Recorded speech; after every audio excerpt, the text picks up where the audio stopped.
Zdaj je torej čas za vprašanja. Prosim, tako kot vedno, vprašanja na temo, ki smo jo predstavili.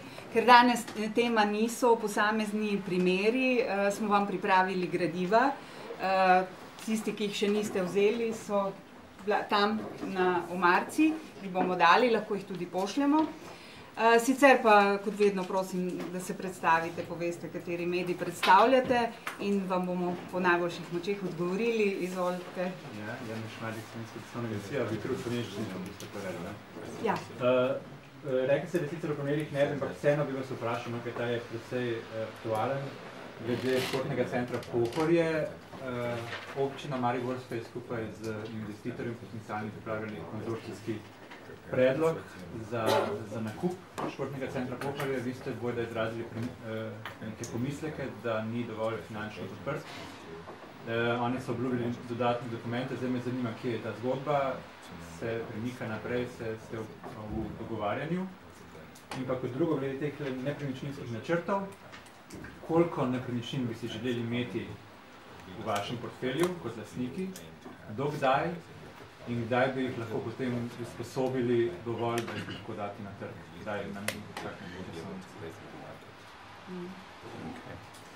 So I can comment a little bit on Škrubej, but I'd rather not go into some of these details, because actually right now we are working on that case and people are sitting and working on it, so commenting on that situation live might not be appropriate. But let me say the following. On the Škrubej case, first of all, I mean, we looked at this with the full intent to find the best and optimal solution, and I truly believe that the best solution is, in order to protect the values, is that we have an operating business there, the infrastructure is getting used, and the people that have the competences and work there, their services and their jobs will basically continue. That is sort of the best and optimal solution for this. Now, how can we sort of get there? And how do we do that while also protecting what we have to do, making sure that we can recover as much money as possible from the exposures we have? We have then looked at this from basically three different approaches. One is to see if there would be a process where we could sell claims that were given to us to somebody who would then restructure the business by taking on the claims and doing the restructuring works. We had a public tender process open for that, and I think this is what you referred to the bids. We got 2 bids in. We did not get a third one. So again, I mean, I also hear things, but I would rather not listen. I will see actions instead. Those bids were incomplete, and we requested the bidding parties to complement them with the necessary things. That hasn't been done, and those bids are therefore not acceptable. I mean, we, for instance, have to know that there are proof of funds to see them as serious bidders, and it's not good enough to state something by words and not be able to back it up. And one of them is the consortium bid? No, we have not received a third bid. So that is the situation with the claims. So that actually, when I look at it right now, and I hopefully think it's changed, I don't see that to actually be a viable way forward. Now then, of course, is there a way to find a way where we can agree with the other party here, the other owner, actually, to find a way to finance the business going forward. And we have made some, I think, very concrete and good proposals in that area, and you guys might want to comment a little bit more on that, which has been rejected by the other party at this point.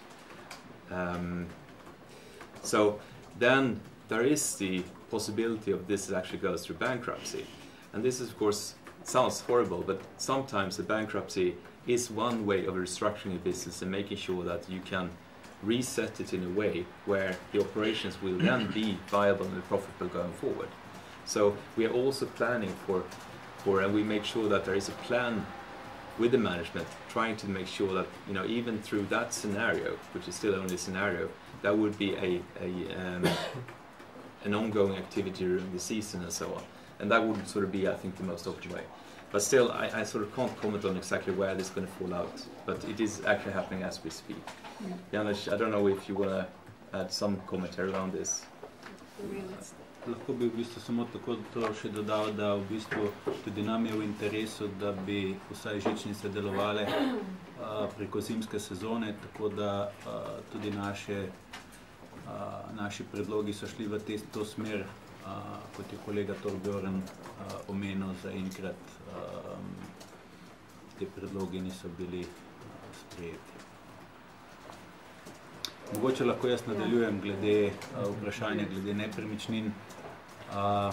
Kot veste, smo v tem času podrobno pogledali potencialni portfelj nepremičnin, ki bi lahko prišel v last DUTB-ja.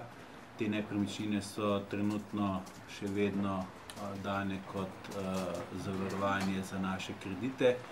Trenutno imamo v lasti okoli 40 nepremičnin, medtem ko ostale so v zavarovanjih do podjetij, ki so že v stečajnih postopkih, in pa tudi do podjetij, ki so še vedno delujoča, in kot je kolega prej omenil, upamo, da mnogo od njih tudi ne bodo pristali v stečajnih postopkih, kjer bi potem mi potencialno prevzemali nepremičnine. Tako da v bistvu odgovor na vaše vprašanje je, v stečajnih postopkih si želimo vsekakor, da se te nepremičnine za čim boljšo ceno prodajajo že tekom samega postopka.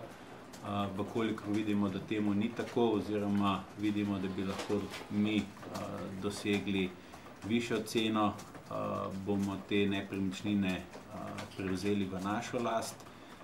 Takšen primer je Nokturno, takšen primer je Socelovški dvori, medtem ko pa pri nepremičninah, ki so dane v zavarovanje za kredite še vedno delujočim podjetjem, pa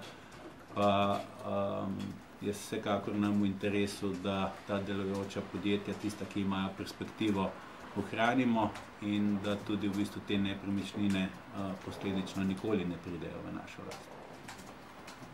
Številko, kolikšne cilje, ali to sproti prilagajanje? Mislim, cilj v smislu tega, kaj si želimo imeti v lastništvo, takšnega cilja nimamo. Naš cilj je predvsem, da ali skozi stečajne postopke, ali skozi denarni tok podjetij, ali pa na koncu koncev za nepremičnine, ki jih potem dejansko prevzamemo v naše lastništvo, povrnemo pač največ vrednosti. Da bi pa zdaj si mi zastavili cilj, da bomo imeli najmanj določeno število stanovanj v portfelju oziroma drugih tipov nepremičnin, tega pa ne. Okay. Naslednje vprašanje, prosim. Mene pa zanima, kdaj se bodo zgodili prenosi za banke, kako dejansko tudi fizični, kako bo to potekali in kako bo zdaj vse to skupaj vplivali na vaš portfelj. In drugo vprašanje, imate morda že kak bolj natančne načrte s PSZ-jem? Yes, let me start with the bank. We expect actually that decision to could come today from the government, but then any day now. I mean, as far as I understand, the actual transaction and should we call it the whole package around the restructuring of our bank, including the transfer to us, has been approved by DG Comp. So we're now waiting basically for our instructions with the government to start executing on this. We have prepared that. We will use a similar type of transfer procedure. So we'll transfer the files in an orderly way, making sure that we do that. I think with the Abankia we have, of course, already taken into account that this will happen. So in terms of the decision making and so on, when we have exposures also to the Abankia files, we have actually a very good working relationship with the Abankia, making sure that we can, to the extent absolutely possible, but it seems to go very well, we can act as one already. So in terms of I would say the operational consequences, there are not a lot that is going to change tremendously in terms of the cases already. We're already working as we were acquiring them, and that has been quite effective. I think we're talking about a transaction roughly 450 million. It will be again financed by a bond issue, where we will give them, instead of them giving us non-performing assets, we give them a performing assets. of course, that's actually one of the things. I mean, we are right now having a strategic plan and financial plan where we only can take into account basically what has happened, which means that we might have to update this also when the Abanca comes in and we have that now as a fact. So, but we have planned for it and we are sort of ready to execute, if I put it that way. I think the last transfer of the last file there might actually be in January next year, if I put the expectations. It's not going to be a rushed sort of way of doing it, because this time around we actually know quite a lot and we're already working on the case file, so it's more making sure that there is an orderly transfer process, and hopefully there will be more complete files and less work for us in order to cure the files initially. I would expect so. There was also a question on processor. Miha, would you like to? Boste vi odgovarjali? Bomo vzali samo mikrofone, ker se vas ne sliši. Sem jaz prej. Pa boste samo sekundo počakali. A kaj pomagamo? Evo bo kolega iz RTV, takole mi bomo podali. Lahko se premenjali, ja. Ampak dobro, pustimo zdaj, ne. Pol v drugo, pardon, tudi. To se nam pa redno dogaja. To je za srečo. Videli bom. Čakajte samo še njega. You can still also short there. Evo, videl prav, vsi. Smo? Izvolite, gospod. Tudi PSZ skupina je eden izmed primerov, ki so trenutno v teku in kjer se trenutno dogaja precej aktivnosti, zato nekaj podrobnosti je težko komentirati, kot tudi škodi celemu procesu, ampak pristop je pa podoben kot pri ostalih podobnih primerih, kjer gre za neke finančne holdinge. Glavna težava te ali podobnih skupin je močna prepletenost posameznih družb in seveda so odvisnost ene od druge, kar je lahko vodilo tudi do izčrpavanja sicer zdravih jeder posameznih družb v holdingu. Naš namen je tiste družbe, ki ustvarjajo nek denarni tok, ki ima možnost preživetja, zaščititi, jih pravzaprav omogočiti, da preživijo, da nadaljujejo svojo dejavnost in pravzaprav na ta način preprečiti otekanje denarja iz teh posameznih podjetij. Hvala. Naslednje vprašanje. Če imaš moj dnevnik, me zanima, zakaj imenujete svojih predstavnikov v vodnih družb in preprogramirate posojila, pa kako sicer skrbite za nadzor nad delovanjem teh vodstv, oziroma kaj se dogaja v teh družbah?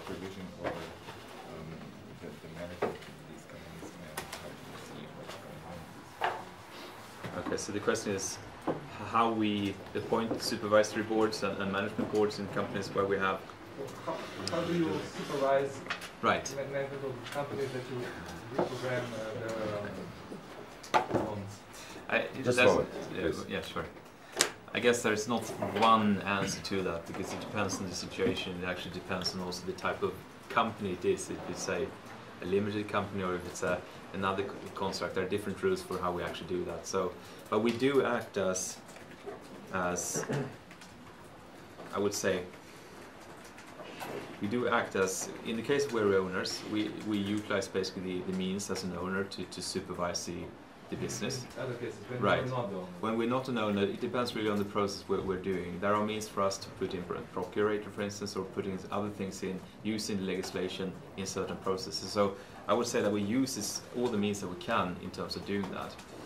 The other point, I think, is how do we then get people to step into that, and where do we find these people? And there we have now formed, and we are using a third board body, in addition to the remuneration committee and the auditing committee, which there are legislative needs for us to have as a company. We also have an accreditation committee, which are making sure that we have a list of potential candidates, that we continuously add to that list with good candidates, because the situations we're faced with usually happens on very short notice.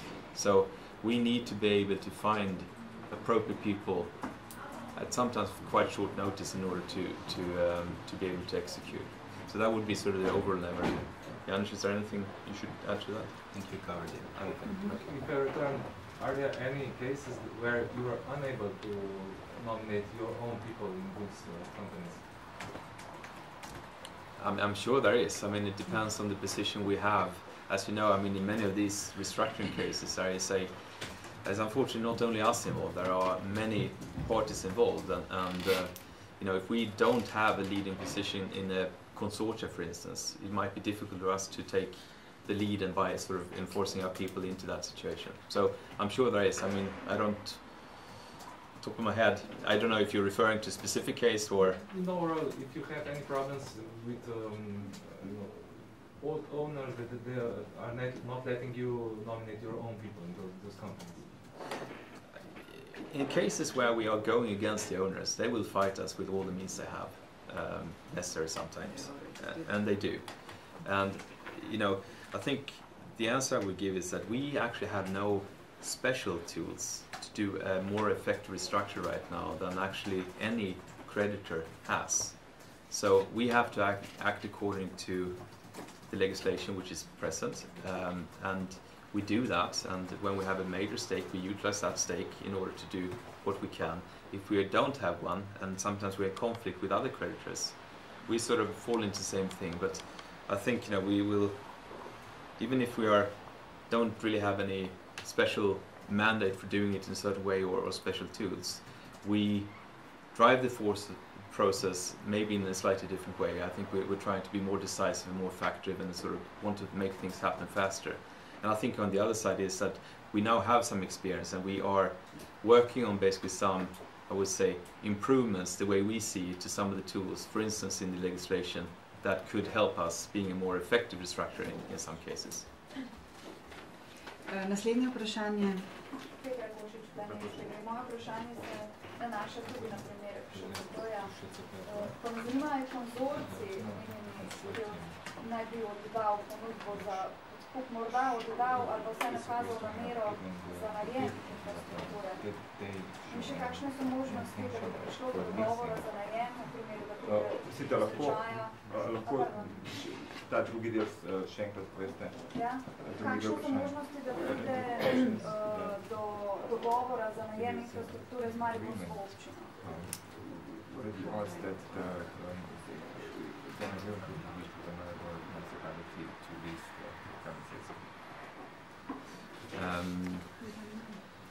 Janez, do you want to comment more? I think I gave the answer already, but... Same ponudbe strani konzorcija, kot je bilo rečeno, še nismo dobili, tako da tudi v bistvu strani konzorcija ponudbe za najem mislim, da nismo dobili. Tako da, če pa nas vprašate, kakve so možnosti, so pa verjetno odvisne od tega, pač, kakšne pogoje bo potencialno pač ponujeno, ne. Tako da jaz lahko rečem, da smo mi zelo aktivno bili v pogovorih več mesecev, zelo proaktivno in tako kot je bilo prej rečeno, se prizadevamo za to, da se najde rešitev, vendar pač za to mizo nismo sami. Naslednje vprašanje. Finance. Včeraj ste na odboru za finance omenili, da so problemi z prestrukturiranjem in da boste predlagali nekaj konkretne spremembe zakonodaje, če smo razumeli prav. Zanima me, če lahko poveste par teh ključnih sprememb, ki boste v insolvenčni zakonodaji predlagali.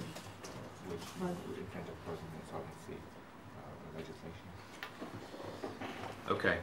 I mean, first of all, I think there are some changes related to the SUX-B legislation that we want to propose to see. And one of them is, of course, around the time mandate we have, which is expiring in 2017. And I think I made the point yesterday also that since the actual acquisitions of the non-performing loans, we are now already in 2014, and actually we might go into 2015 before we're actually done. How long is this period? Well, I think that is... I think the way I see it is that you have to probably have 5 years in order to work it out. and a longer one could also be beneficiary. But that would be my sort of judgment. Having shorter than that is difficult. But I also said yesterday that if this is sort of kept, we will find a solution basically where we work to make sure that we do it as optimally as possible, given the constraints we then have. But I think there is a value in an extended time frame, and that's what we will work on and supporting that is sort of changed in 6 speed. So that would be one. The next one is around basically the obligation to sell a certain percentage of the assets every year. It's very difficult for a lawmaker that writes the law to be finding the most effective way of selling assets, because it's something which, you know, requires a tremendous foresight in order to actually do that in the best possible way. Usually it's not good to do it, because it can force some transactions to have to be executed before a certain date, which sort of leads to less money being generated. So I think that's an unfortunate thing to have in the legislation. It doesn't take away that we are of course here in order to liquidate the assets as soon as possible, but not at the expense of actually not generating as much money as possible for them, and that's sort of the trade-off there. I think also when it comes to there are other parts here which relates to our effectiveness and speed to execute, without by any means trying to go beyond the intent of the legislation, but sometimes a lengthy public procurement process for certain things are hindering us in order to execute quickly. So I think if we can propose ways to maybe have a more speedier process around that, that's also something we are trying now to suggest constructively what could be done. When it comes to restructuring, I think there's a number of areas where we need clarification also, because I think in the initial drafts there are some, you know, intentions there, but they're not fully sort of worked out, making it clear that we can actually use them or not use them. And I think the most obvious one might actually be this ability we have, according to the old SUXB, to actually execute on what has sort of been named the bazooka clause. If we have 50% of the exposure, we should be able to basically convert to equity without going through other procedures.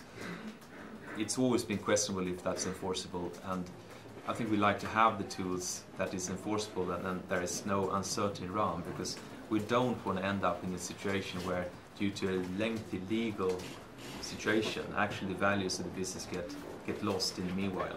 So we'd rather find ways for these to be sort of more clarified. There is also clarification around if we can acquire receivables from creditors on market terms and or inject additional cash, either as equity or as a loan, into a business which is going through restructuring that has liquidity problems. There are issues around, in some of the insolvency procedures, there are some issues around that we cannot actually be an owner, as an owner of a company, we can't be the member of credit committee, which is, you know, we have to manage both an equity position and the credit position sometimes, and that's the sort of a difficulty in the insolvency procedure. We can also not sort of act as an acquirer of assets which is held by an insolvent debtor, and also there I don't think the intention was actually to exclude us from certain activities that we think are actually adding value. So there are a number of these, I would say, things that we are now sort of working on in order to find constructive proposals in terms of change, given the experience we have now sort of working through some of the cases. So that would be some of the examples of I would say, the issues that we're working on. Še kakšno vprašanje? Ne? Smo vse razjasnili, razčistili? Odlično. Potem se pa zahvaljujem za vašo pozornost, za vašo udeležbo. Vidimo se naslednjič, itak smo pa skoraj vsak dan na zvezi. Hvala lepa.